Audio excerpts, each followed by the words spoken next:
Bismillah ar-Rahman ar-Rahim.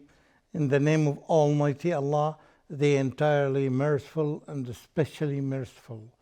Dear viewers across the planet Earth, I greet you with the greeting of peace.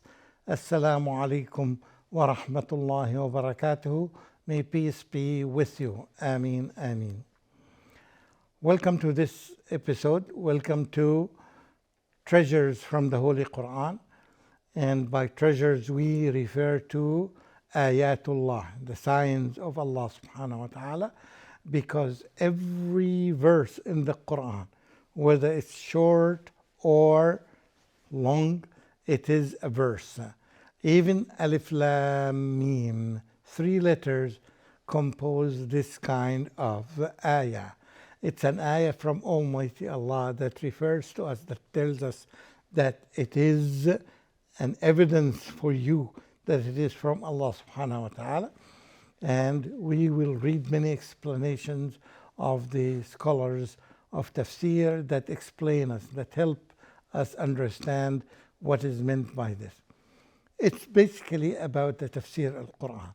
It's basically about understanding the words of Allah subhanahu wa ta'ala.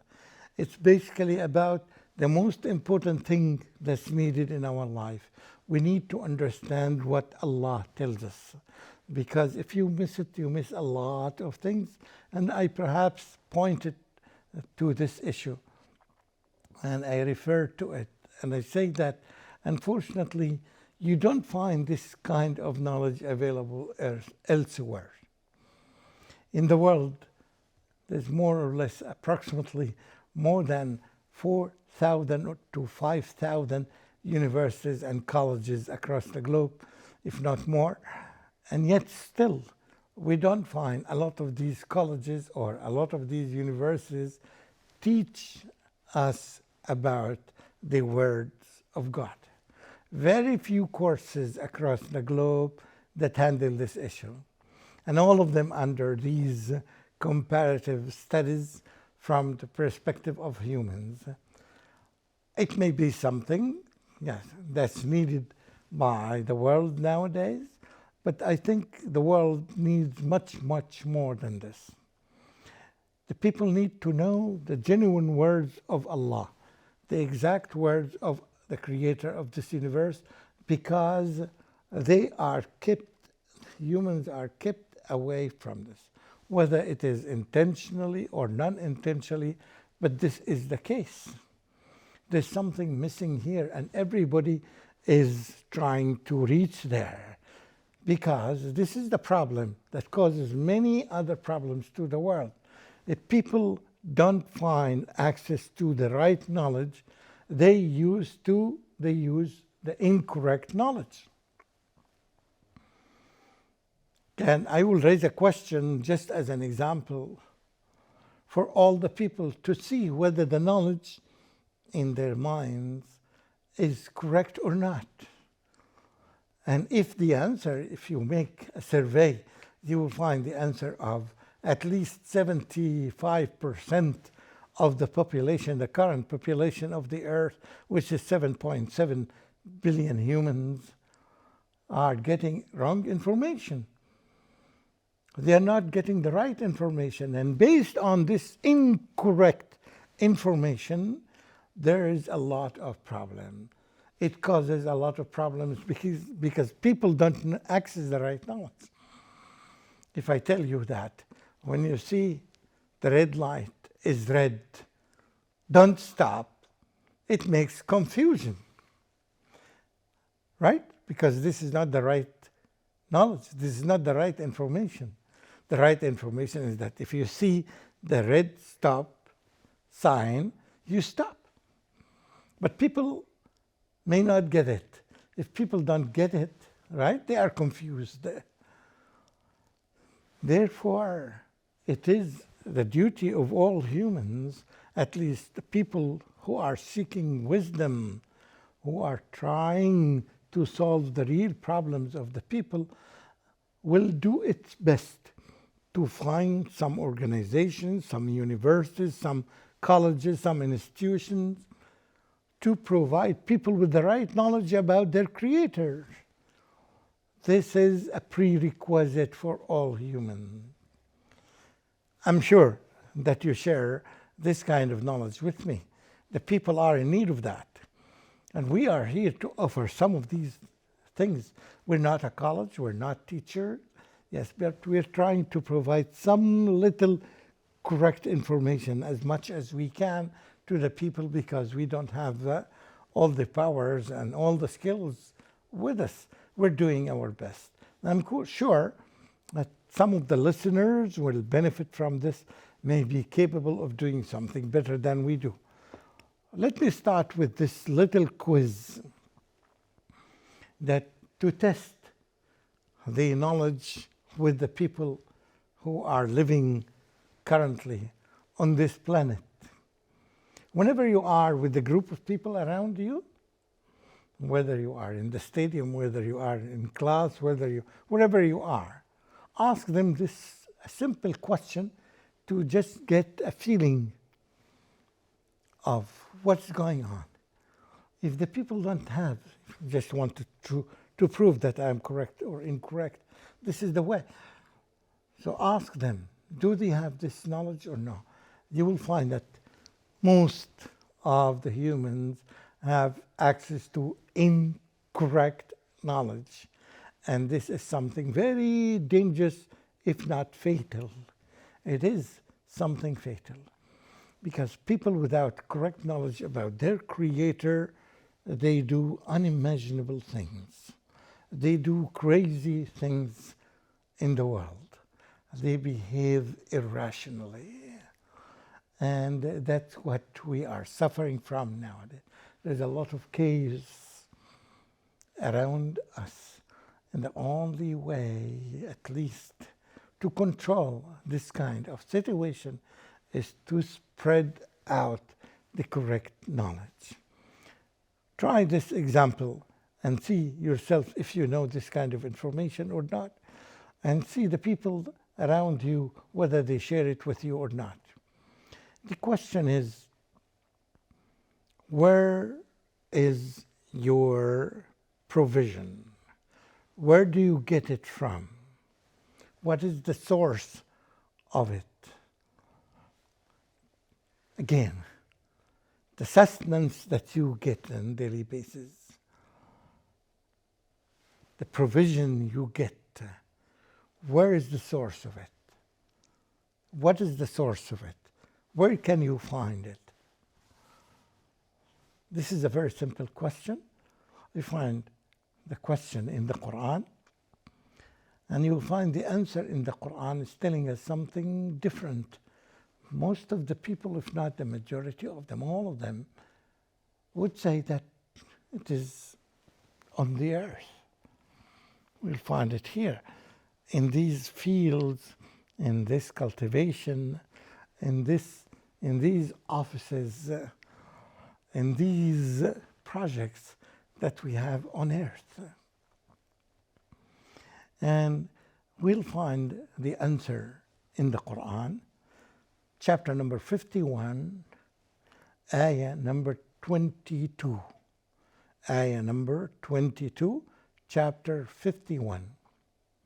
It tells us an answer which may sound very strange to most of the people on the earth. Perhaps more than 90% of the population of the earth say something, and we find the Quran is telling us different answer. Muhammad sallallahu alaihi wasallam was living on this planet. His companions were living on this planet. And you find the Quran is telling us, وَفِي السَّمَاءِ رِزْقُكُمْ وَمَا تُوعَدُونَ. It is in the sky. It is in heaven. رِزْقُكُمْ, your provision, is in heaven. Is not on the earth as you may think. Everything is in heaven. Everything, the main source of it, is Almighty Allah. When you are looking for provision, when you are looking for sustenance, ask Him for that. Don't ask other sources. You have to do, remember, all the time, you have to do your work. You have to finish your task. You have to complete your duty in order to get that. Allah will not give you this unless you finish your part. You do your part first, and then you ask Almighty Allah to give you the provision. وَفِي السَّمَاءِ رِزْقُكُمْ وَمَا تُوعَدُونَ. Everything that you get or you will get in the future is there. It's not on the ground. If Allah subhanahu wa ta'ala wants to stop your plans, to make them invalid plans, to make your kind of work is fruitless, He will be able to do that. And He is the only one who can do this, provided that even if you have done your job, even if you have done your business, yet Allah is the one who does this. Allah, remember, is the one who created the earth for you, and He is the one who commands the earth to be productive. Whether you do your effort or not, Allah subhanahu wa ta'ala can do this. Just by one command, we know the command of Allah subhanahu wa ta'ala can be as simple, because everything is easy and simple in Allah's hand. Allah subhanahu wa ta'ala, just by saying one simple command, perhaps all the believers know that, be, and it is there. It happens. It's not surprising for Allah subhanahu wa ta'ala. It's surprising for us as humans, because we don't know the abilities, the power of Allah subhanahu wa ta'ala. And that's why it is very essential to get the pieces of information, the pieces of knowledge that is needed to us to understand how this entire universe works, is to know the creator of this universe first. This would be the first step. You should spend your time and effort and research in knowing about Him. The more you know, the more you understand. The more you know Allah subhanahu wa ta'ala, the more you know His abilities, the more you know His unique powers, the more you start understanding how things around you work and function. After you know Allah subhanahu wa ta'ala, and with all His abilities and capabilities and skills and all these things that Allah has, it's now your turn to the world around you, to start exploring it, to start knowing it, and to start searching it. So begin with the Creator first and with His attributes. Once you know that, it becomes easy for you to understand and to explain it even to others. When you understand that the rain, have you ever heard about a company that makes rain go from one country into another, or from one location into another? Have you ever heard about one company or one organization that has this ability, that moves the rain around the world and it causes the world to fall somewhere? No. We know that the only one who does this is our Creator, is Allah subhanahu wa ta'ala. He's the one who asks the clouds to form and to move from one area into another, and then whenever Allah subhanahu wa ta'ala wants it to fall somewhere, Allah commands it to fall. And there's something interesting that the Muslims do, the seeking rain prayer. Try to imagine that there are some types of prayers, and one of them is the prayer of seeking rain to fall. The Muslims make special prayers to ask Allah subhanahu wa ta'ala to make the ghayth, to make the rain fall in their land. Oh Allah, send us rain here. Send us beneficial rain, not harmful, because the rain can be beneficial when it is specific amounts, and it can be dangerous and it can cause floods and damages. That's why the Muslims would make this kind of prayer. And remember, by the way, they invite non-Muslims to attend this prayer, to share this with us, to see the power of Allah subhanahu wa ta'ala. And I'm quite sure, perhaps you as a believer, and even if you as part of the viewers who is not a believer, you might have heard about this. And I wish that this is the time that they know the time. They know that they need Allah subhanahu wa ta'ala's command. They need Allah's power and will to be directed to them. You do your part. You become obedient to Almighty Allah. You follow His commands. And then you ask Him for whatever you want. And this is something that's very essential in the belief system of a human being, particularly if you are a Muslim man or a woman. You seek the pleasure of Allah. You obey Him. You do what He wants you to do, because this is a sign of practice and belief. You believe in Allah by obeying Him. Therefore, we all the time seek guidance from Almighty Allah. And we find this guidance in the book of Allah subhanahu wa ta'ala.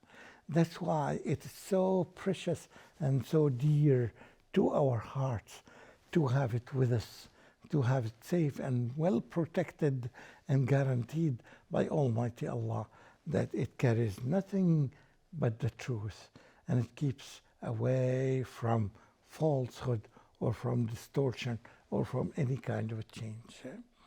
We thank Allah subhanahu wa ta'ala for that. We are grateful to Him for that. And we keep our job and we do our business. We ask Him for guidance and abilities to give us power to be able to share this kind of unique knowledge with other humans. Ameen, ameen. Wassalamu alaikum wa rahmatullahi wa barakatuh.